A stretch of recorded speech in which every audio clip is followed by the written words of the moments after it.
Official stories about space are carefully crafted and incomplete. We are about to journey through the top 25 space conspiracy theories that turn everything you think you know on its head. By the end, you will possess a catalog of the cosmos's most guarded and bizarre secrets. What really happened during the Apollo missions, and what might be hiding in plain sight on Mars. Which of these cosmic cover-ups makes you question reality the most? A single flag waving in the windless void of space is where countless doubts first took root.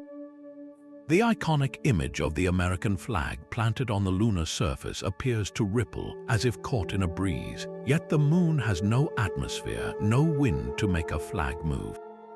Skeptics point to this as the first and most compelling piece of evidence that the Apollo 11 moon landing was an elaborate hoax filmed on a soundstage.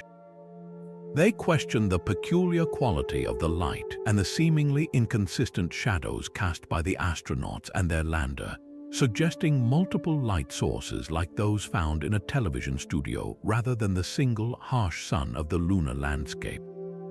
And why, they ask, are there no stars visible in the black sky of any of the photographs, a sky that should have been blazing with undimmed starlight?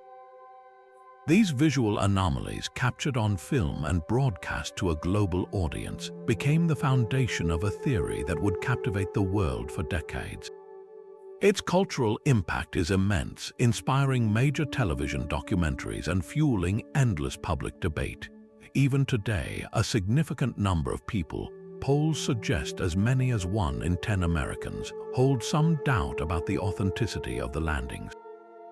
NASA rebuttals are detailed and scientific, explaining the flag's motion as a result of the astronauts twisting the pole to drive it into the tough lunar soil, creating a vibration that made the flag appear to wave. The strange lighting and shadows are attributed to the moon's highly reflective, uneven surface and the wide-angle lenses used on the cameras.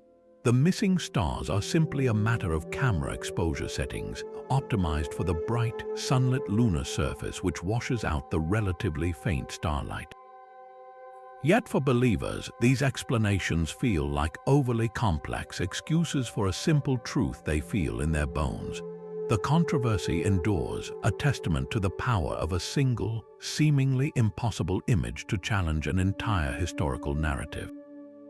That initial seed of lunar doubt soon found fertile ground on the Red Planet. In July of 1976, NASA's Viking 1 orbiter was mapping potential landing sites when it captured an image of a curious formation in the Cydonia region. What the camera saw was a vast, mile-long landform that looked uncannily like a human face staring up from the Martian desert. The public's imagination ignited. Here was what appeared to be a monumental sculpture, a sphinx of another world, seemingly confirming ancient tales of Martian civilizations. Proponents argued that the symmetry was too perfect, the features too defined to be a trick of nature. They saw it as undeniable proof of intelligent design, a relic from a lost culture that once thrived on Mars, and they believed NASA knew exactly what it was. This was not just a solitary oddity. Enthusiasts soon pointed out other nearby structures, dubbing them a city and a fortress, weaving a complete narrative of a fallen empire from grainy photographic data. The human brain is hardwired to see patterns, especially familiar ones like faces, in random stimuli, a phenomenon known as pareidolia. We see the man in the moon or a dragon in the clouds. NASA scientists argued this was precisely what was happening with the Martian face. Decades later, new orbiters with vastly superior cameras, like Mars Global Surveyor, finally returned crisp, high-resolution images of the Cydonia region. The haunting visage was gone. In its place was a rather ordinary, heavily eroded mesa, a flat-topped hill with gullies and landslides that, from certain angles and under specific lighting, had once tricked the eye. The face was revealed as a spectacular example of a cosmic mirage. Yet for many, the new evidence was not a resolution but part of the cover-up. They insisted NASA had deliberately taken the new photos from angles that would obscure the face's true artificial structure, or that the original image was the real truth, later denied by the agency. This enduring belief highlights a powerful force in our quest for cosmic companionship, the deep-seated hope that we are not alone and that the evidence is just being hidden from us. This longing to find meaning in the Martian rocks would only grow stronger with the next mysterious object to capture the world's attention. A tiny rodent on an alien world became an internet sensation overnight.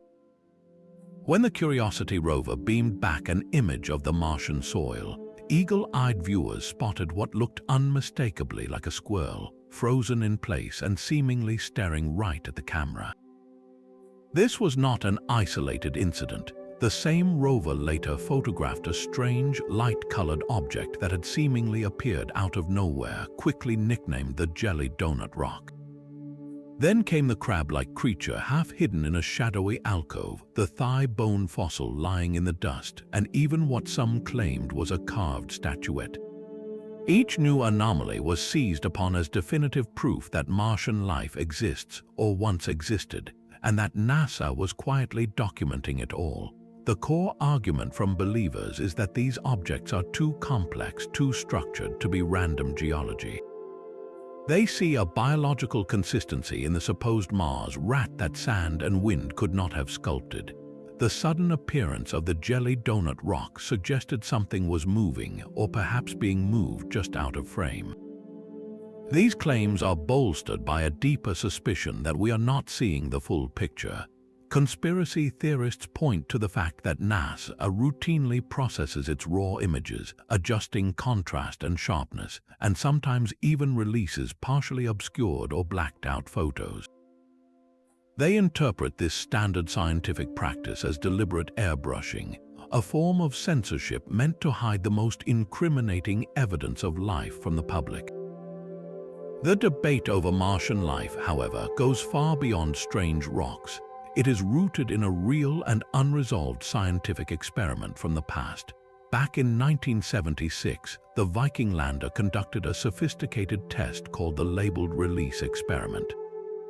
It mixed a nutrient-rich solution with Martian soil, a meal for any potential microbes. The result was astonishing. The soil sample released a significant amount of gas, a signal that was consistent with a positive result for biological activity.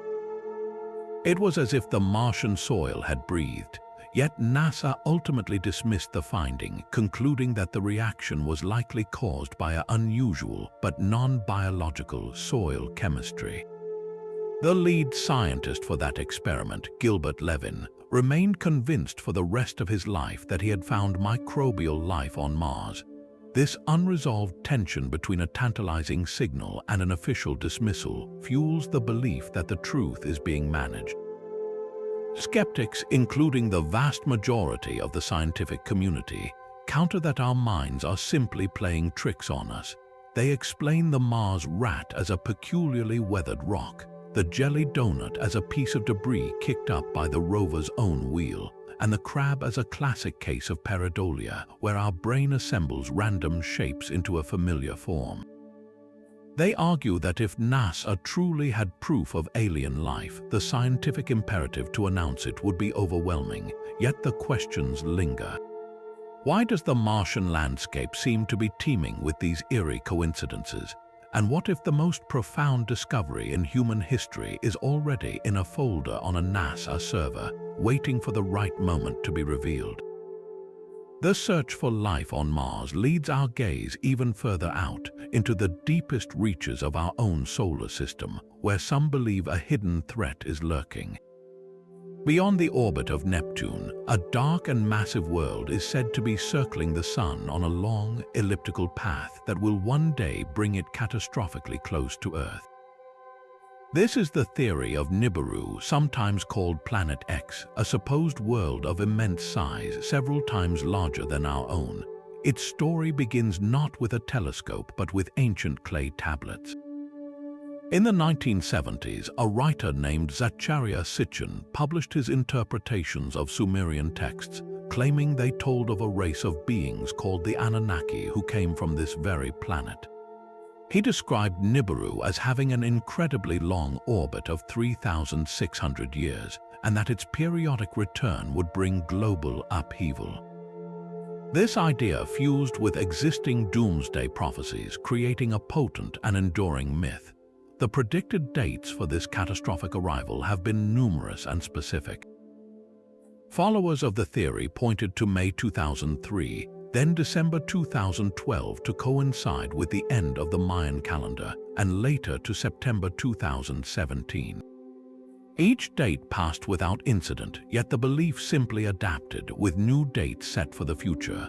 The core of the conspiracy is the assertion that NASA and world governments are fully aware of Nibiru's approach.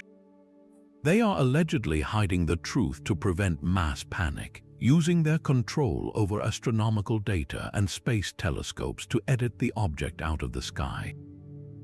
Proponents often point to perceived gravitational anomalies in the outer solar system as proof of an unseen massive body's influence. They also cite grainy images and amateur videos claiming to show a second sun in the sky, which they argue is Nibiru, often obscured by the sun's glare. Astronomers have a clear and consistent response. The gravitational effects once thought to hint at a planet X are now explained by the combined mass of the many small, icy bodies in the Kuiper belt. More importantly, they state unequivocally that a planet of Nibiru's described size and orbit would be impossible to hide. Its gravitational pull would dramatically disrupt the orbits of all the other planets, and its immense heat signature would have been detected by infrared sky surveys long ago. The entire scientific community would see it, making a coordinated cover-up an impossible feat. Yet the myth persists, a powerful blend of ancient astronaut speculation and modern apocalyptic fear.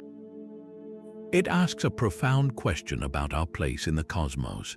Are we living on a clock, waiting for a celestial hammer to fall that only a select few know is coming? This fear of a hidden cosmic threat finds a strange echo in a very real and very eerie signal from the stars. While our telescopes scan the heavens, some believe humanity has already conquered the stars in secret. The theory of a secret space program proposes that a powerful breakaway civilization, operating entirely outside public view, has achieved spacefaring capabilities that dwarf anything NASA has ever shown us. This isn't just about hidden bases, it is about a completely separate and staggeringly advanced human society in space. Proponents of this idea point to the immense black budgets of the world's military agencies, suggesting that trillions of dollars have been funneled into clandestine projects for decades. They argue that the technology we see, like the Space Shuttle or the International Space Station, is merely a crude public facade, a decades-old diversion from the real fleet. This secret armada, often referred to by the codename Solar Warden, is said to consist of massive, city-sized spacecraft capable of faster-than-light travel. Their alleged mission is not just exploration, but the establishment of a full-scale interstellar presence. Whistleblowers have come forward with extraordinary claims describing vast, domed cities hidden on the far side of the Moon and bustling underground facilities on Mars staffed by thousands of personnel.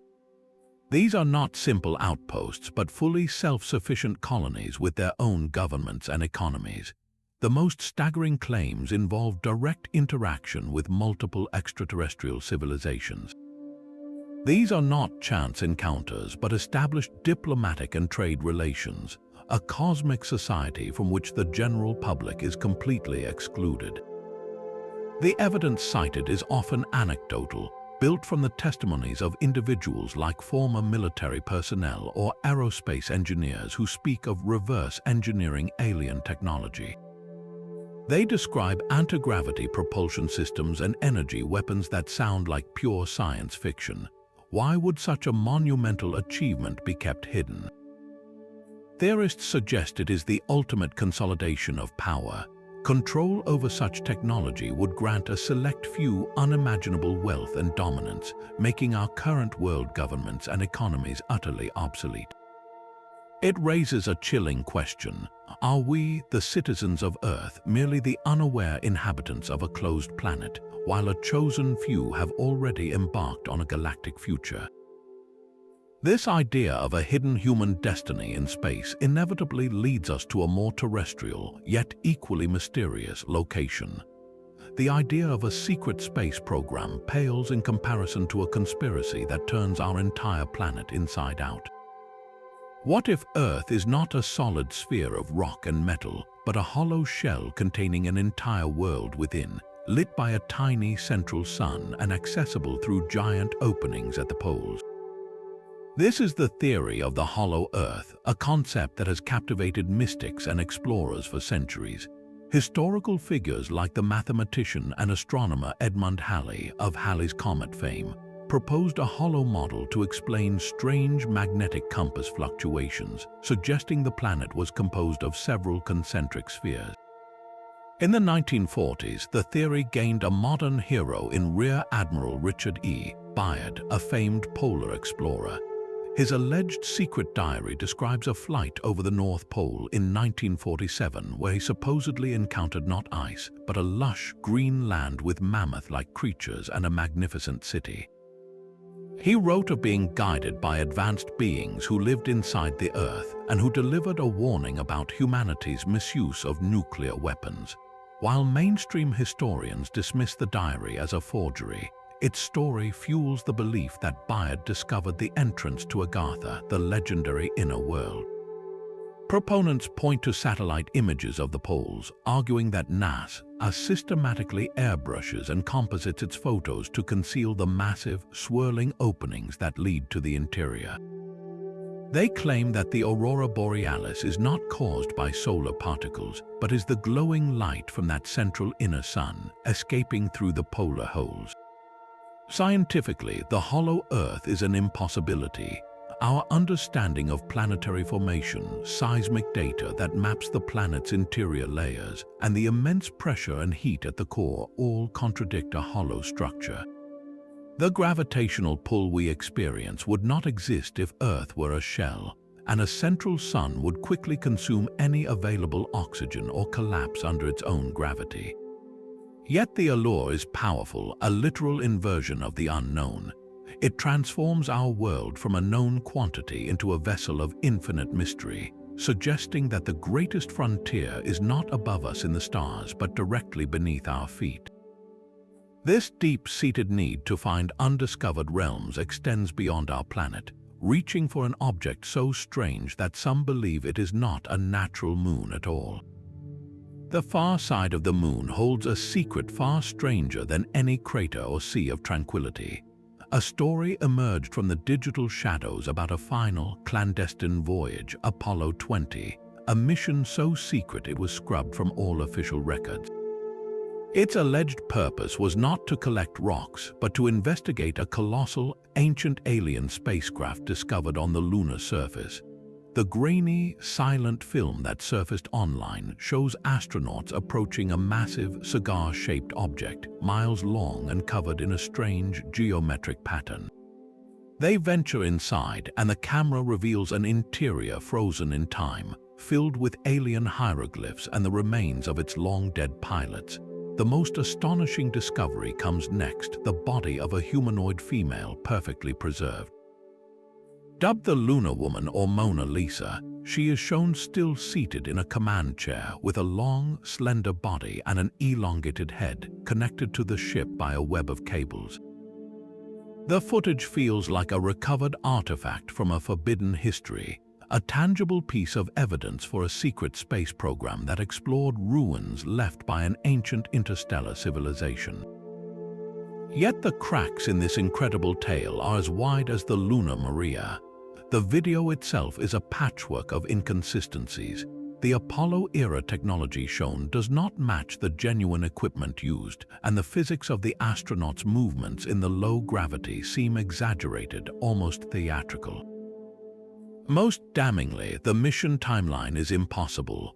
The real Apollo program was cancelled due to budget cuts after Apollo 17, with the rockets for Apollos 18, 19, and 20 never completed. So why did this elaborate hoax, created by a few talented artists and filmmakers, capture the global imagination so completely? It arrived in the early days of YouTube, a time of burgeoning online mystery, and it tapped directly into the existing lore of secret lunar missions and government cover-ups. It provided a complete and visceral narrative, something you could see with your own eyes, a cinematic answer to the question of whether we are alone. The Lunar Woman was not just a body, she was a character in a cosmic drama, a tragedy played out on a barren stage. She represents the ultimate archaeological find, a connection to a past that is not our own, hidden just out of sight on the world orbiting our own.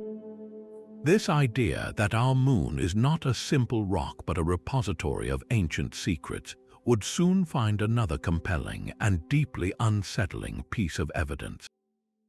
Orbiting silently in the darkness, a listener from another star watches our world. This is the legend of the Black Knight satellite, a mysterious object said to be an alien probe that has circled our planet for 13,000 years. The story begins not in the space age, but at the turn of the 20th century with the brilliant inventor Nikola Tesla. In 1899, while experimenting with high-voltage electricity in Colorado Springs, Tesla reported picking up strange, repeating radio signals. He believed they were mathematical in nature and might possibly have originated from beyond Earth, perhaps even Mars. Decades later, in 1960, a Time magazine article reported that the United States Navy had detected a dark, unidentified object in orbit, something they couldn't explain. These two events, separated by 60 years, were later woven together by conspiracy theorists to form the backbone of the Black Knight myth. They claimed this was the same object, an artificial satellite of unknown origin, and that world governments were desperately trying to track it. The most compelling piece of evidence for believers is a grainy, black and white photograph, taken during a 1998 Space Shuttle Endeavour mission to the International Space Station. It shows a dark, irregular shape against the curve of the Earth. To the trained eye of an astronaut, it was just a piece of space junk, but to those looking for a sign, it was the Black Knight, a silent sentinel with a distinct, almost artful shape. Theorists describe it as a sophisticated probe, perhaps sent to monitor human civilization since its earliest days, a relic from a time when mammoths still walked the Earth. They suggest its orbit is polar, a path unusual for human-made satellites at the time, and that radio operators have intermittently received strange signals from it for decades. The truth, according to official sources, is far less dramatic but just as fascinating in its own way. The object in the famous photograph is almost certainly a thermal blanket that came loose during a spacewalk. These large, insulating blankets are essential for protecting astronauts from the extreme temperatures of space, and they can easily drift away, becoming just another piece of the hundreds of thousands of man-made debris objects orbiting our planet. The anomalous signals heard by Tesla and others are now attributed to natural cosmic phenomena like pulsars or to early, misunderstood terrestrial radio interference. Yet the myth endures, fueled by a deep human desire. The Black Knight is not merely a piece of debris, it is a symbol.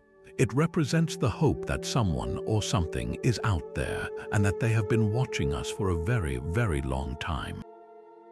What message might such a watcher have been trying to send, and why would its existence be kept a secret? We trust the images of our planet from space as the ultimate portrait of reality. But a persistent theory argues that every single satellite image of Earth, especially the iconic blue marble photograph, is an elaborate digital fake. These are not honest snapshots, proponents claim, but carefully constructed composites generated by computers to hide the planet's true appearance. They point to the very process NASA uses to create these global images. Because satellites are often too close to capture the entire Earth in one shot, scientists must stitch together dozens or even hundreds of individual photographs, taken over time from different angles and under varying light conditions. This technical necessity is the conspiracy's foundation, Believers scrutinize these mosaics and find what they say are glaring errors. They compare different versions of the blue marble released over the years, noting how the cloud patterns, the swirls of storms, and even the contours of the continents never perfectly match. If these are supposed to be photographs of our planet, they ask, why does it look different every time? The suspicion is that these inconsistencies are the smudges left behind by digital artists, the telltale signs of a massive visual forgery. But what could possibly be the reason for such a global deception? The theories diverge. Some suggest it is to conceal unknown continents or landmasses that do not appear on any public map, hidden behind a veil of perfectly rendered ocean. Others propose a more radical idea that the images are manipulated to reinforce the belief that Earth is a sphere hiding some other true shape. The side-by-side comparisons are compelling at first glance. One blue marble image might show a dense band of clouds over Africa, while another, taken just a month later, shows a nearly clear sky. Skeptics see this as proof of a sloppy cover-up. Scientists, however, explain that our planet is a dynamic, living system. Its cloud cover is in constant, swirling motion, changing dramatically from hour to hour. The idea of a single, static portrait of Earth is a beautiful illusion. The reality is a world of endless transformation. The composite process is not about deception, but about creating a coherent whole from a chaotic puzzle of fleeting moments. Yet, for those who doubt, this scientific explanation feels like just another layer of the lie. If we cannot trust the very image of our own world, what can we trust? This erosion of belief in the pictures from above makes the next theory, one that questions the reality of everything outside our atmosphere, disturbingly easy to accept. The silent void of space is not truly empty, but filled with invisible dangers. Among the most potent is the argument that the Apollo astronauts could never have survived their journey through the Van Allen radiation belts, two massive donut-shaped zones of intense radiation that encircle our planet, held in place by Earth's magnetic field. These belts are filled with charged particles, protons and electrons, whipping around at nearly the speed of light. The scientific core of this conspiracy theory is stark and simple. Passing through such a hostile environment, even with the aluminum hull of a spacecraft, would have delivered a lethal dose of radiation, killing the crew long before they ever reached the moon. It seems, on its face, like an irrefutable physical impossibility, a barrier nature itself erected to keep us earthbound. The imagery is terrifying, a spaceship flying directly into a cosmic kill zone. Yet this theory crumbles under the weight of its own misunderstanding of both the radiation and the mission's clever design. The Van Allen belts are not a uniform wall of death. Their radiation is concentrated in specific regions, and the belts themselves are vast. The key was not to avoid them, which was impossible, but to travel through them as quickly as possible. The Apollo spacecraft took a specific trajectory, punching through the thinner, less intense parts of the belts at high velocity. Their transit time through the most hazardous zones was brief, lasting only about an hour in total for the entire round trip. The actual radiation doses the astronauts received were meticulously measured.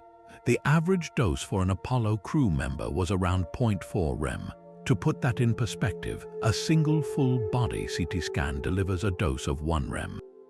The entire 2-week Apollo mission exposed the astronauts to less radiation than a nuclear power plant worker receives in a single year. The spacecraft itself provided a critical shield. The command module's aluminum hull, combined with its water and food stores, which also absorb radiation, offered substantial protection. The astronauts' own dosimeters, small devices worn to measure personal radiation exposure, confirmed these relatively low levels. The entire event was a masterclass in precision navigation and risk management, not a suicidal plunge. So why does this theory persist with such strength? It exploits a genuine and fearsome natural phenomenon, simplifying a complex astrophysical reality into a single, dramatic soundbite. the idea of an impenetrable radioactive barrier is viscerally frightening and easily grasped. It feels more intuitively true than the nuanced explanations of transit times, trajectory angles, and radiation shielding.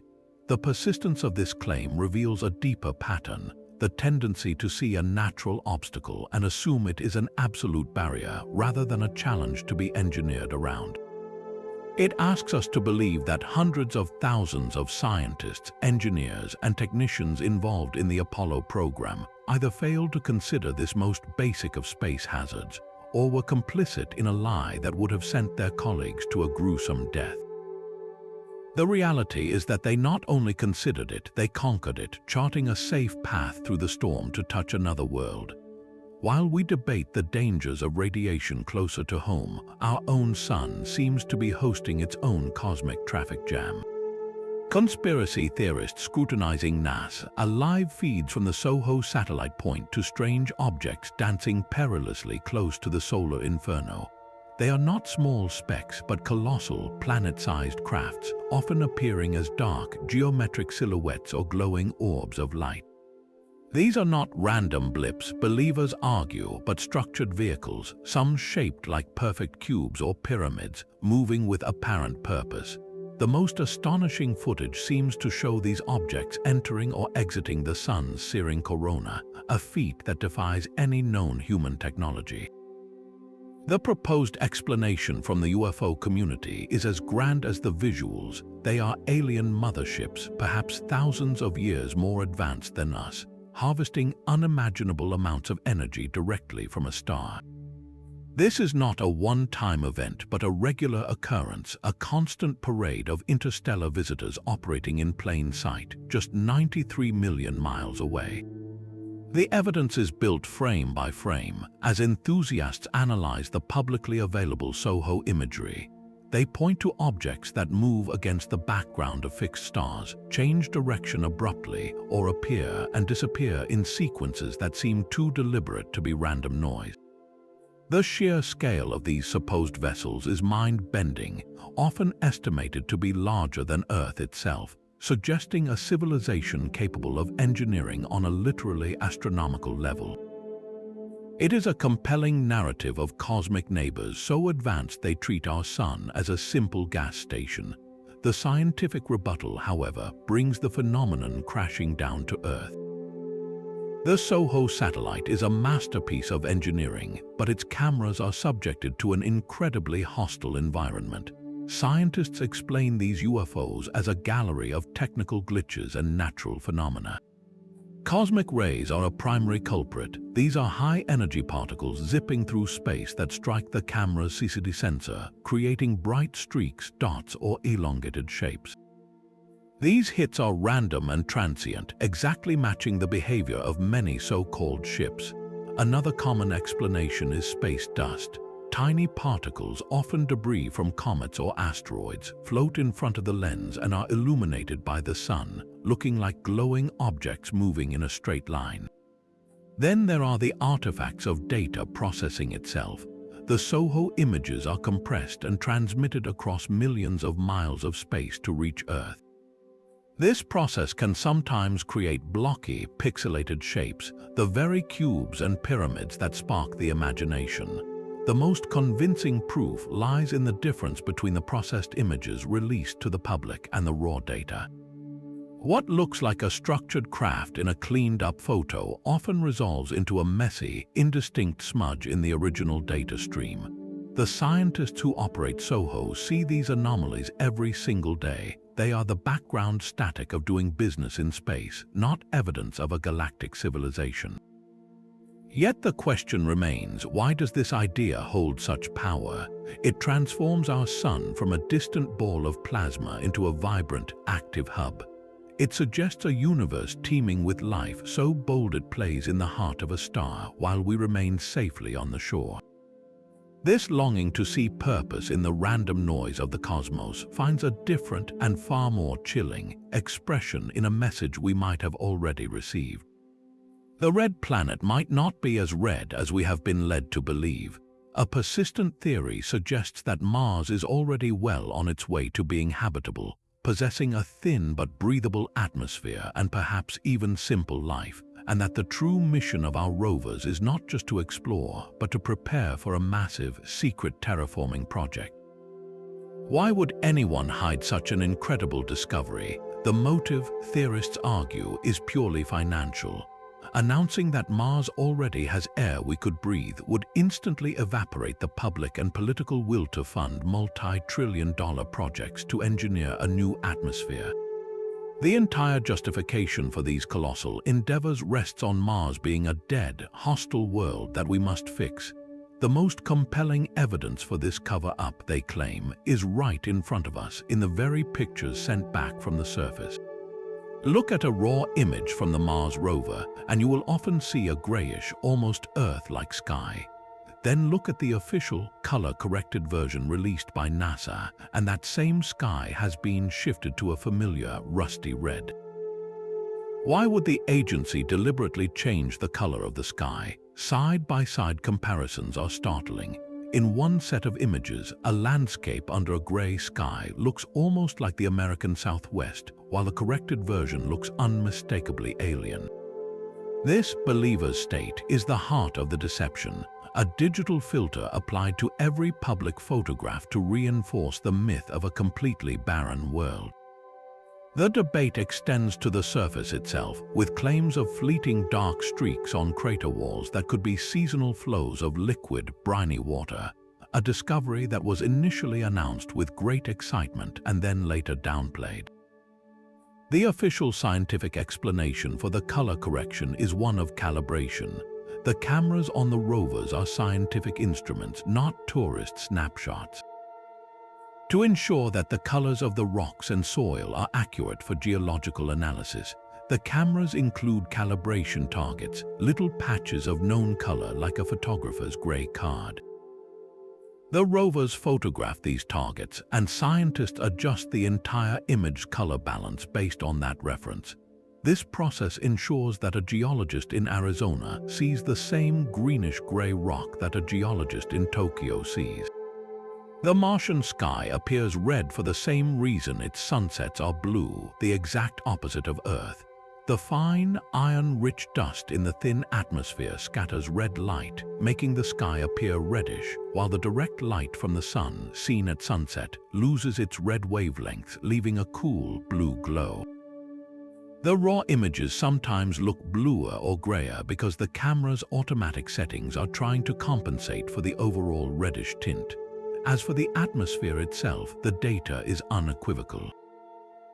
The air pressure on Mars is less than 1% of Earth's, far too thin for a human to survive without a pressurized suit.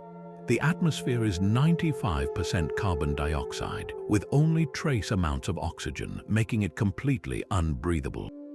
The dark streaks are now widely believed to be flows of dark sand and dust, not liquid water. Yet, the theory persists because it touches on a profound human ambition. It suggests that the greatest project in human history, the greening of a planet, is not a dream for the distant future, but a clandestine operation already underway, hidden behind a veil of digital red. A perfect geometric shape stands out against the chaotic landscape of a distant moon. When NASA Cassini spacecraft sent back images of Saturn's moon Iapetus, one feature immediately captured the attention of conspiracy theorists worldwide: a massive, seemingly perfect cube nestled along the ridge of an equatorial bulge. The object appeared starkly artificial, its straight edges and sharp corners defying the natural randomness of impact craters and landslides. Here, it seemed, was undeniable proof of alien construction, a monolithic structure left by an ancient civilization, perhaps as a beacon, a tomb, or a piece of forgotten machinery. The theory suggested that Iapetus itself, with its bizarre walnut-like shape and precise equatorial ridge, might not be a natural moon at all, but an engineered world, and this cube was the clearest sign of its true origin. Proponents argued that no known geological process could create such a flawless geometric form on such a colossal scale. It had to be the work of intelligence. This idea tapped directly into a rich vein of science fiction and ancient astronaut lore, presenting an artifact so grand it transformed an entire moon into an archaeological site. The visual evidence was compelling at first glance, a dark, cubic shape standing in stark relief against the lighter terrain, a square peg in a round hole of cosmic proportions. Yet, as with so many of these mysteries, the truth lies in the details of the image itself. The cube is not actually a freestanding structure, but a play of light and shadow on a steep mountain slope. The original raw images from Cassini are lower resolution and heavily compressed, causing pixelation that can sharpen and square off natural features. When imaging specialists process the pictures to enhance contrast and clarity, this particular formation, a tall peak catching the sunlight on one side while the other remained in deep shadow, took on a strikingly geometric appearance. The straight edge is an illusion created by the sun's angle, casting a long, sharp shadow that our brains interpret as the bottom of a cube. Higher resolution images and topographic maps of the area later revealed it to be exactly that, a large, somewhat angular mountain, but one with slopes and eroded sides, not the flat faces of a perfect cube. This is pareidolia in its most cosmic form, our pattern-seeking brains latching onto a familiar shape, a box, in an utterly unfamiliar environment. We see a cube on Iapetus for the same reason we saw a face on Mars. Our minds are hardwired to find order in chaos, even when that order is not really there. The enduring power of the Iapetus cube theory highlights a profound and beautiful tension in our exploration of the solar system, the hope that we might find not just new geology, but the ruins of another's history. It asks us whether we are simply projecting our own desire for company onto the indifferent rocks of space. The idea of a secret Mars colony pushes the boundaries of conspiracy into a truly epic scale. We are not talking about robots or microbes, but a fully functioning, clandestine human society operating on the red planet right now.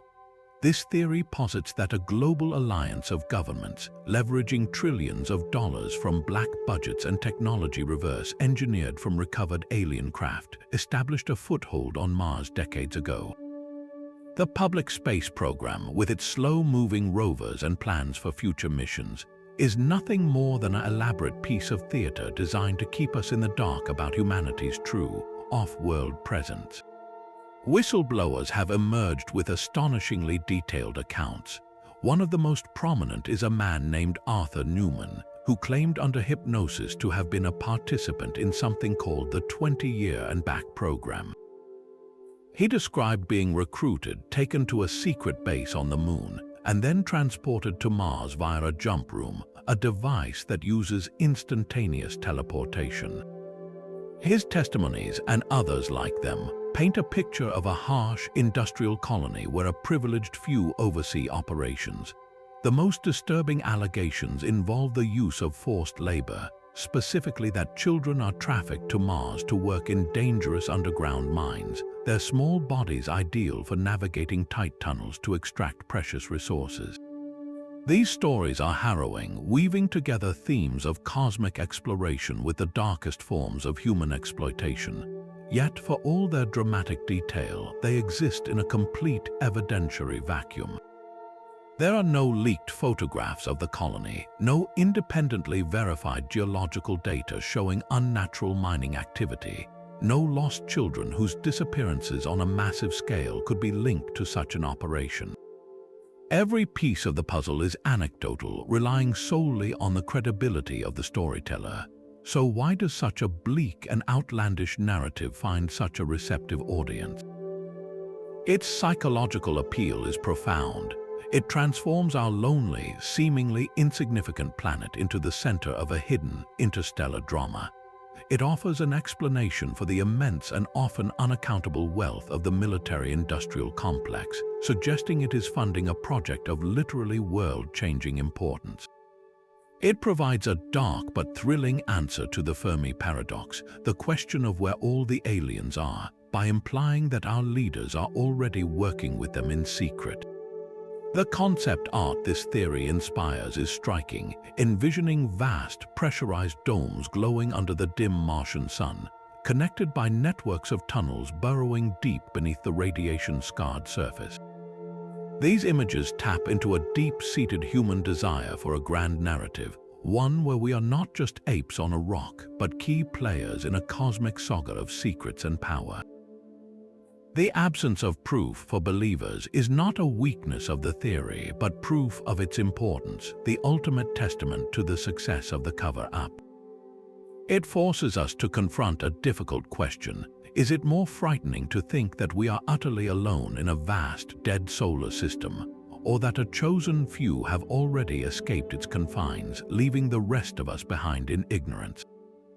The silent stones of the Giza Plateau hold a cosmic secret etched into their very alignment.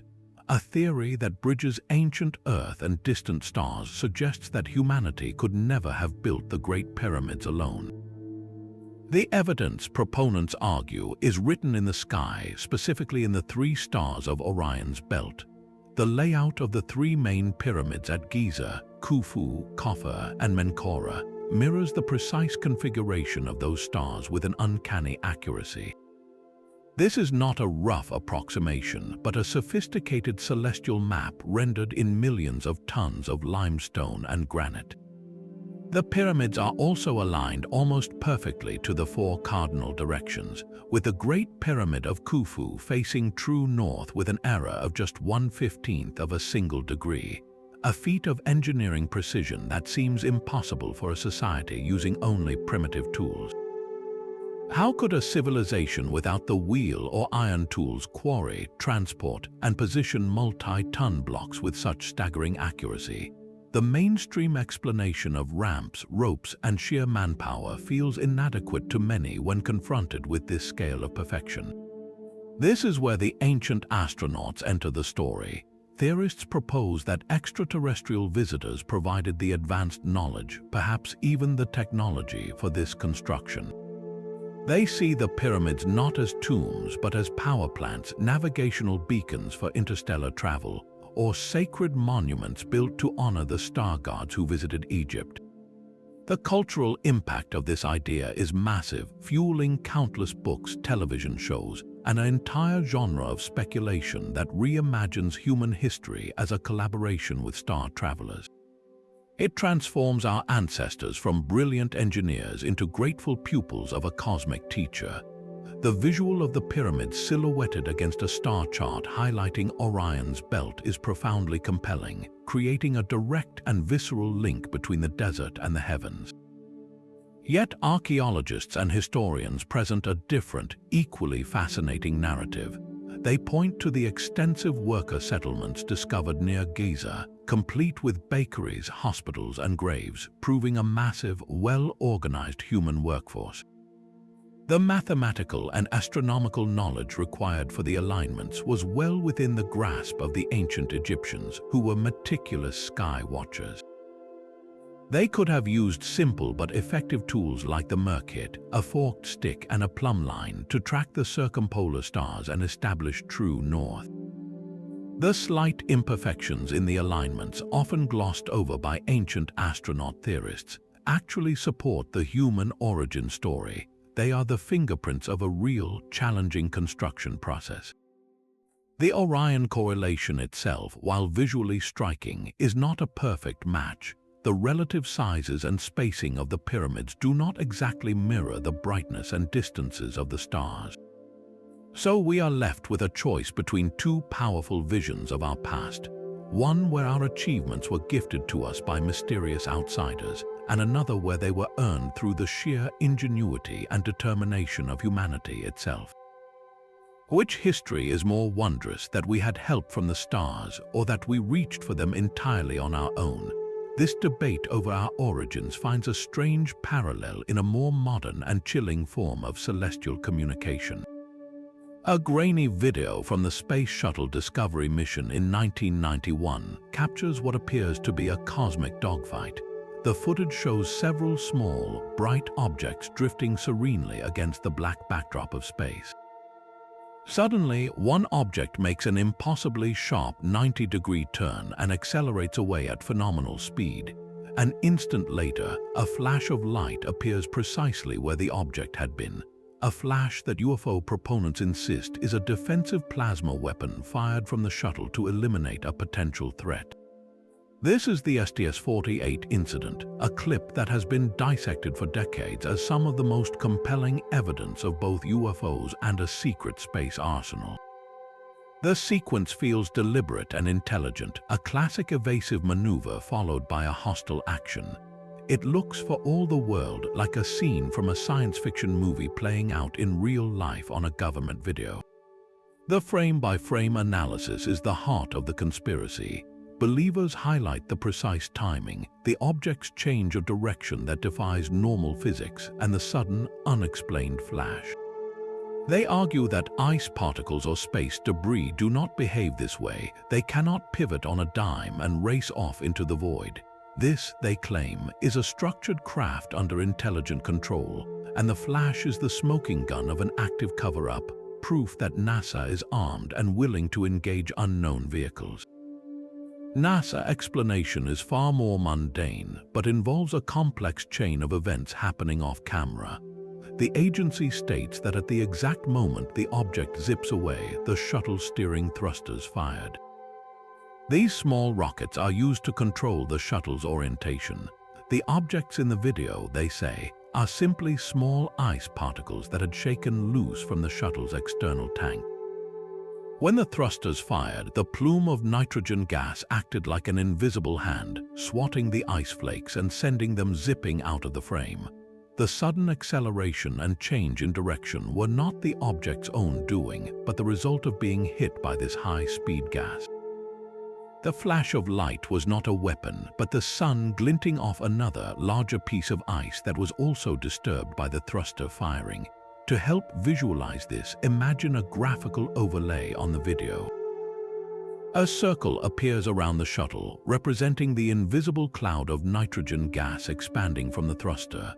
The ice particle enters this cloud and is instantly pushed by the force, its path bending sharply as it is ejected outward. Another circle highlights a different ice fragment tumbling into the sunlight, creating the brief, bright flash. The entire event was a billiard game played with frozen water and rocket exhaust. So why does this particular video remain such a cornerstone of UFO evidence decades later? Its power lies in its clarity and its origin. This is not a blurry photo from a distant observer. It is official footage from the pinnacle of human spaceflight. The action is sudden, dramatic, and perfectly framed. It tells a complete story of pursuit and evasion in just a few seconds, a narrative that feels more true than the technical explanation of thruster plumes. The official story requires an understanding of orbital mechanics and spacecraft operations, while the conspiracy theory offers a simple, thrilling truth: we are not alone, and our representatives in space are ready for a fight. This lingering doubt about what truly wanders through the void near our spacecraft leads us to a discovery far older and far more profound than any shuttle mission. Our journey through the cosmos takes a sharp turn back toward our own world, to a theory that challenges the very motion of the planet beneath our feet. A growing movement insists that Earth is not a spinning ball hurtling around the sun, but a stationary plane, the absolute center of a small, enclosed universe. They argue that every image of our blue marble from space, every video of astronauts floating in zero gravity, is an elaborate computer-generated fiction, a globalist lie designed to promote a heliocentric model that strips humanity of its divine, central place in creation. The evidence for them is in the direct experience of their own senses. We feel no movement, they say. The ground beneath us is solid and still. If we were truly spinning at over 1,000 miles an hour, wouldn't we be thrown off into the sky? And if we are orbiting the sun at 67,000 miles per hour, why do the stars appear fixed in their familiar patterns night after night, year after year? This sensory argument forms the bedrock of their belief, a conviction that what we can see and feel must be the ultimate truth. This leads to a complete rejection of satellite technology. How can thousands of man-made objects supposedly whizzing overhead in the vacuum of space enable our cell phones and car navigation systems? They propose that our global communication network is actually powered by a vast array of ground-based towers and high-altitude balloons, with the myth of orbital satellites serving as a convenient cover. The entire global positioning system, they claim, is triangulated from these terrestrial sources, not from a constellation of space-based atomic clocks. The most profound element of this worldview is the concept of the firmament. Proponents believe that above the flat disk of Earth sits a solid, impenetrable dome, just as described in ancient texts. The sun, moon, and stars are not distant celestial bodies, but small, local lights embedded in or moving across this dome. The planets are not other worlds, but wandering stars on a fixed course. Space exploration, then, becomes the ultimate fiction, a multi-billion-dollar special effects project by NASA and other space agencies to convince the public that the firmament does not exist and that we can travel beyond it. The psychological appeal of this model is deeply powerful. It returns humanity to a position of cosmic importance, the literal center of all that exists. It offers a simple, comprehensible universe, one that aligns with a literal interpretation of certain ancient scriptures. In a complex and often frightening world, the certainty of a stationary Earth under a protective dome provides immense comfort and order. It transforms the vast, indifferent cosmos of modern astronomy into a manageable, enclosed creation made specifically for us. To visualize the difference, picture two simple animations side by side. On one side, you see the classic heliocentric solar system, with Earth as the third rock from the Sun, spinning on its axis while tracing a graceful ellipse around a fiery star. On the other, you see a flat, circular Earth centered under a vast, star-studded dome, with the Sun and Moon tracing perfect circles overhead like spotlights on a ceiling. One model requires accepting counterintuitive physics and unimaginable scales, while the other presents a celestial map that feels instinctively correct from our ground-level perspective. This fundamental conflict between scientific consensus and personal intuition lies at the heart of the theory's enduring resonance, forcing a simple but profound question: do we trust the equations of distant scientists or the undeniable stillness of our own 2 feet? Centuries before the space shuttle or the term UFO was ever coined, the skies over Germany became a theater of inexplicable war. In the spring of 1561, the citizens of Nuremberg witnessed a spectacle so terrifying they believed the heavens were breaking apart. According to a printed news broadsheet from the time, the dawn sky filled with cylindrical objects, blood-red crosses and globes, all engaged in a furious, silent battle. The original woodcut illustration shows strange shapes tumbling from the clouds, with beams of light and smoke, as if two unseen armies were clashing directly above the city.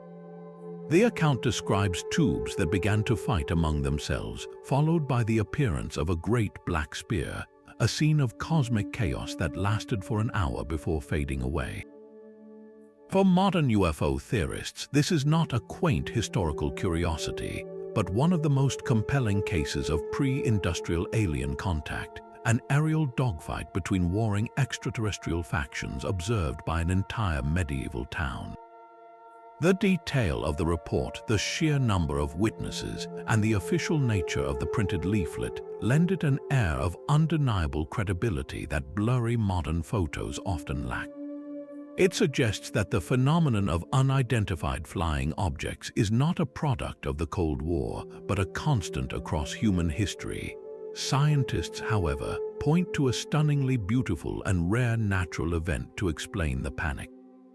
The phenomenon is known as a sundog or parhelion, an atmospheric optical effect caused by sunlight refracting through millions of flat, hexagonal ice crystals high in the sky. Under the right conditions, these crystals can create vivid phantom suns, often tinged with red and other colors that appear to the left and right of the real sun.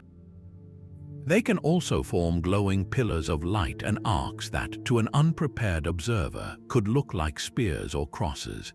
When these complex light shows occur amidst broken clouds, the shifting patterns can create the illusion of movement, of objects approaching and receding, even appearing to conflict with one another. For the deeply religious populace of 16th century Europe, a world where signs and portents were seen in every comet and eclipse, the only logical explanation for such a celestial drama was a divine or demonic battle. The Nuremberg event forces us to confront a fundamental question about our interpretation of history. Are we rediscovering evidence of ancient alien visitations that our ancestors could only describe in the language of their time? Or are we simply projecting our modern sci-fi anxieties onto their profoundly different worldview? The same sky that gave them a warning from God gives us a secret interstellar war. This reinterpretation of the past shows our enduring need to find patterns and meaning in the unexplainable, a need that continues to shape our view of the cosmos today. A deeper layer of the moon landing hoax theory is built not on what we saw, but on what NASA supposedly lost. The original high-quality master tapes of the Apollo 11 moonwalk, containing the pristine video feed directly from the lunar surface, are missing from the archives. For skeptics, this is the ultimate admission of guilt, the deliberate destruction of the most damning evidence that would have revealed the studio set and the wires holding it all together. The official explanation that these tapes were simply misplaced among millions of others feels like an insult to the intelligence, a flimsy excuse for hiding the truth. This narrative paints a picture of a government agency caught in a lie, quietly erasing the original files to protect a 50-year-old deception. The visual of a dusty, forgotten government warehouse hiding a secret that could rewrite history is a powerful and frustrating image. The reality, however, is a fascinating story of technological evolution and a dedicated rescue mission. The confusion begins with a critical misunderstanding of what was actually on those missing tapes. The iconic, grainy footage of Neil Armstrong descending the ladder was what the world watched on live television. This was a broadcast signal converted for home TVs. But the lunar module itself transmitted a different, much higher quality signal using a special slow scan format. This raw feed was sent to Deep Space Network receiving stations in Australia, California, and Spain. There, it was converted for broadcast, but the original high-fidelity data stream was simultaneously recorded onto large 14-inch telemetry reels. These are the tapes that were lost. They did not contain a video picture like a modern film reel, but rather a stream of raw engineering data, a digital code that needed a specific, now obsolete, piece of equipment to decode and display. Think of it like this: you have a computer file from a 30-year-old program that no modern machine can open. You still have the file, the ones and zeros are all there, but without the original software and hardware, it is just a meaningless string of data. The Apollo telemetry tapes were in the exact same situation. Their specialized format had become a digital dead end. The story does not end with a permanent loss. In 2006, a team of NASA engineers and film restoration experts launched a multi-year project to find and restore this footage. They did not find the original telemetry tapes, which are believed to have been erased and reused in the 1980s due to a chronic shortage of magnetic tape, a standard practice at the time. But they did locate other, lesser-known copies of the high-quality feed that had been recorded at tracking stations before it was converted for broadcast. Using sophisticated digital technology, they meticulously cleaned and enhanced these recordings, resulting in the stunningly clear restored footage we can see today. The side-by-side comparison is breathtaking. the familiar, ghostly black and white images are transformed into sharp, detailed scenes, revealing the texture of Armstrong's spacesuit and the fine lunar dust with incredible clarity. This restoration was not the creation of new evidence, but the recovery of a signal that had always existed, just waiting for the right key to unlock it. The lost tapes were not the master film of a hoax, but a technological artifact from a different era, a relic whose importance was only fully understood long after its format had vanished from the Earth. A filmmaker's obsession with perfection may have been the key to the ultimate deception. The theory that Stanley Kubrick directed the Apollo moon landings in a television studio is one of the most elaborate and culturally resonant conspiracies of all time. It suggests that after his groundbreaking work on 2001, A Space Odyssey, which set the standard for realistic space visuals, the United States government secretly hired Kubrick to use his genius to fake the lunar missions. The evidence, believers claim, is not hidden in government files, but embedded in his later horror masterpiece, The Shining, as a series of cryptic confessions. They point to the young boy, Danny, who wears a sweater boldly embroidered with the words Apollo 11. In one scene, he is seen playing on a carpet with a complex geometric pattern that resembles the layout of a rocket launch facility. The most famous clue is the haunted room number 237. The theory posits this is a direct reference to the average distance to the moon, 237,000 miles. Kubrick, burdened by guilt over his monumental lie, supposedly wove these symbols into his film as a way to come clean with the world. The cultural fascination with this idea is immense, blending a love of cinematic mystery with deep-seated lunar doubt. It creates a compelling narrative where art and reality collide, and a tortured artist leaves a breadcrumb trail for the astute observer. The refutation, however, dismantles this narrative piece by piece. Room 237 was not Kubrick's invention. The film is based on a Stephen King novel where the room number was 217. Kubrick changed it because the hotel he used for exterior shots, the Timberline Lodge, requested he alter the number to avoid discouraging guests from staying in their real room 217. The Apollo sweater was simply a popular piece of clothing for a boy in that era, and the carpet pattern is a common design from the period. Those who worked closely with Kubrick have stated he was a meticulous director, but not a man who would engage in a global fraud. The idea that he would encode a secret of such magnitude in a horror film, rather than simply confessing outright, seems more like a plot from one of his own movies than a reflection of reality. This theory endures because it merges two powerful 20th century myths, the flawless genius of the auteur and the perfect crime of the government. It asks us to see our history as a carefully directed production where the most terrifying monsters are not in a haunted hotel, but in the boardrooms that orchestrate our reality. The most profound evidence for our universe's origin might be the ultimate illusion. The cosmic microwave background radiation is the faint, cold whisper of the Big Bang itself, a static hiss that fills all of space. It is the cooled remnant of the universe's first light, stretched over 13 billion years into a uniform microwave glow that is just a few degrees above absolute zero. Its discovery in the 1960s was almost accidental. Two radio astronomers, Arno Penzias and Robert Wilson, were troubleshooting a persistent, annoying noise in a giant horn antenna. They scrubbed out pigeon droppings and checked every connection, but the noise remained, a constant signal coming from every direction in the sky. They had inadvertently stumbled upon the afterglow of creation, a discovery that earned them a Nobel Prize and cemented the Big Bang as the dominant theory of cosmology. This cosmic fossil is mapped with incredible precision by satellites like Planck, producing a beautiful, mottled image of the entire sky, a baby picture of the universe showing the tiny temperature fluctuations that would one day grow into galaxies. Yet a fringe group of theorists looks at this very map and sees not a scientific triumph, but a sophisticated forgery. They argue that the cosmic microwave background is not the echo of a Big Bang, but something else entirely. Some propose it is the thermal glow of a solid, enclosing shell, the literal firmament of ancient texts, a dome that contains our entire universe.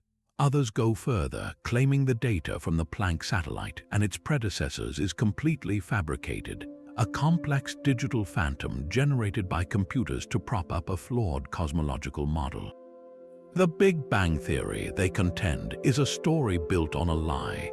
Their arguments often focus on perceived anomalies in the data, like certain large-scale patterns in the CMB map that they claim should not exist if the universe were truly isotropic and uniform. They question how something as vast as the observable universe could have such a smooth and even temperature, a problem known as the horizon problem, which the theory of inflation was created to solve.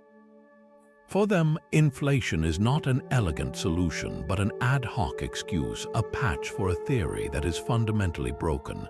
The visual of the Planck CMB map is central to this debate.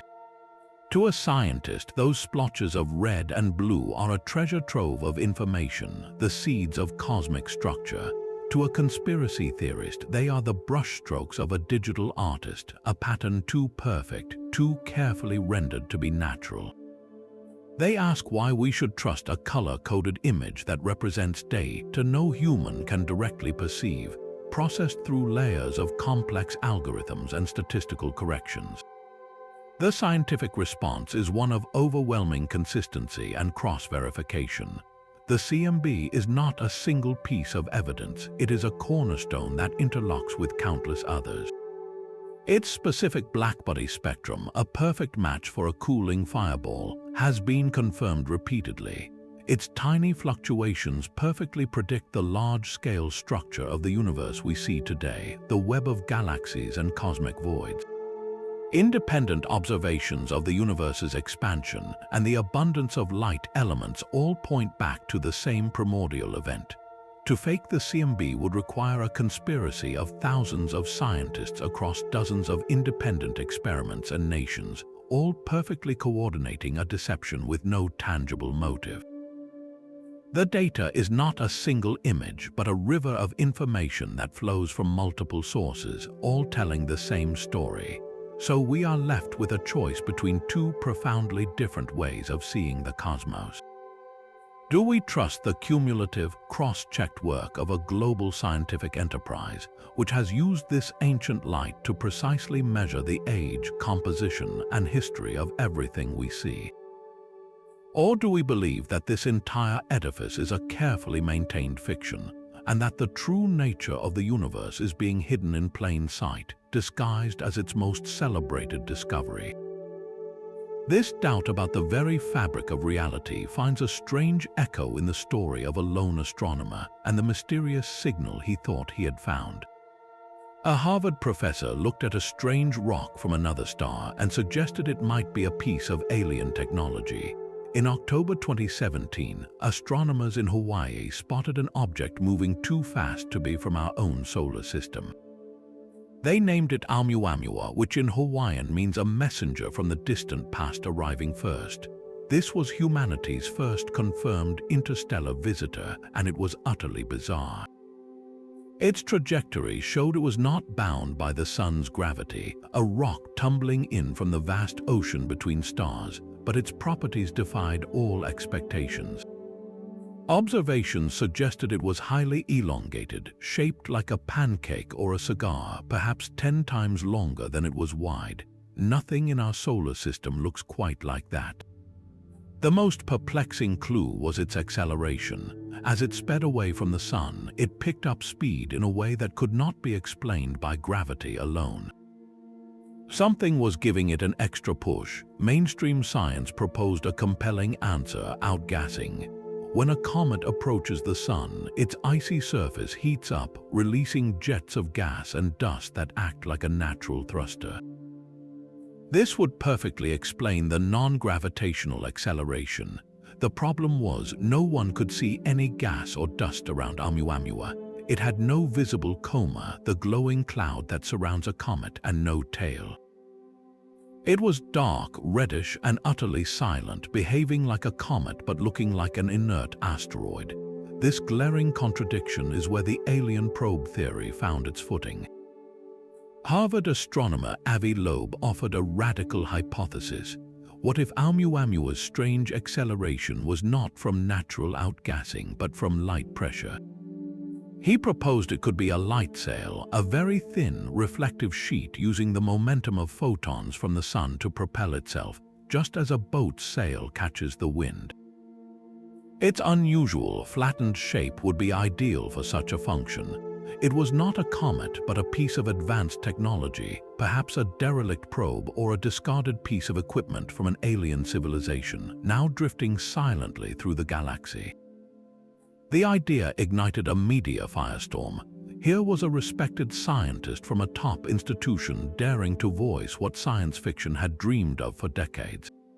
Artists' impressions of the object fueled the mystery, depicting it as a sleek, silver craft or a bizarre, jagged shard of unknown origin. The public imagination was captivated by the possibility that we had just been visited, however briefly, by an artifact from another world. The scientific pushback was swift and firm.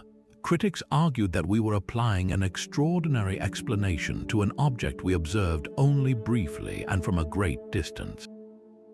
They proposed alternative natural explanations that Oumuamua was a fractal-like dust aggregate, a cosmic dust bunny whose low density and large surface area could account for the push from sunlight without visible outgassing. Or perhaps it was a shard from a planet torn apart by its star, a piece of exotic geology we had simply never encountered before. The debate over Oumuamua was never truly settled because the object is now long gone, speeding out of our solar system never to return. Its legacy, however, is profound. It forced astronomers to acknowledge that our solar system is not an island, but a crossroads occasionally visited by debris from other stars. It highlighted the need for new telescopes like the upcoming Vera-C, Rubin Observatory, which will scan the skies constantly, ready to spot the next interstellar traveler the moment it arrives. Oumuamua serves as a permanent, tantalizing question mark. Was it just a weird rock, a statistical outlier in the vast diversity of cosmic debris? Or was it our first brush with something else entirely, a calling card from the cosmos that we were simply not advanced enough to fully understand? The next time such a visitor arrives, we will be watching. The silent protection of Earth may not depend on any public space agency, but on a ghost fleet operating in the shadows. This is Solar Warden, a top-secret military space force said to be our planet's primary defense against extraterrestrial threats. The story first emerged not from a government leak, but from the early digital forums of the 2000s, where a user claiming to be a former employee described a classified program operating under the US Navy. This narrative was later bolstered by a supposed internal government email that was leaked online, referencing Solar Warden by name and discussing its oversight. The described fleet is nothing short of spectacular, a collection of kilometer-long, city-sized battleships christened with names like the USS Hillenkoetter and the USS Kennedy. These are not the clunky shuttles we see on television, but sleek, angular vessels equipped with directed energy weapons and faster-than-light drives, capable of patrolling the solar system and engaging hostile forces. The lore intricately connects to other UFO stories, suggesting that Solar Warden's primary mission is to monitor and, if necessary, confront alien craft that enter our territory, from the Greys to the reptilians. It paints a picture of constant, unseen space battles raging just beyond the edge of our atmosphere, a cosmic Cold War kept from the public to prevent global panic. Imagine the visuals, the silent flash of plasma cannons illuminating the dark side of the moon, or the hulking silhouette of a Warden cruiser eclipsing a distant star. Yet for all its cinematic detail, there is not a single piece of physical evidence, no satellite image, no leaked blueprint, no verifiable whistleblower testimony that can be independently confirmed. Every component of the story is anecdotal, existing only in the words of those who claim to have been there. So why does this particular narrative hold such a powerful grip on our imagination?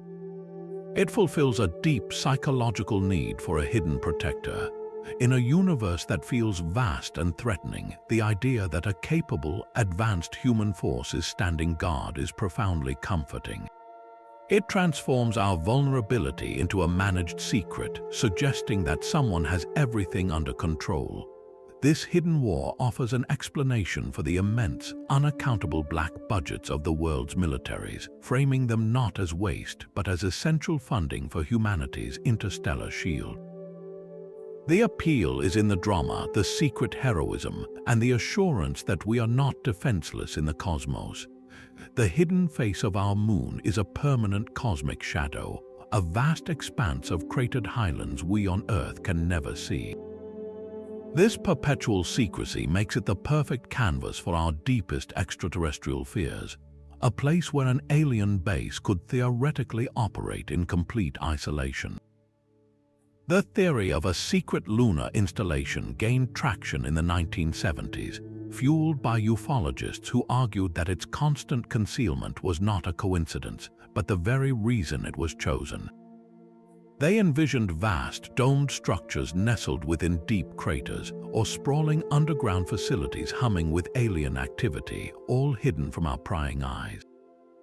This narrative was compelling because it explained the unknown with a simple, thrilling logic. Why build in secret unless you have something to hide?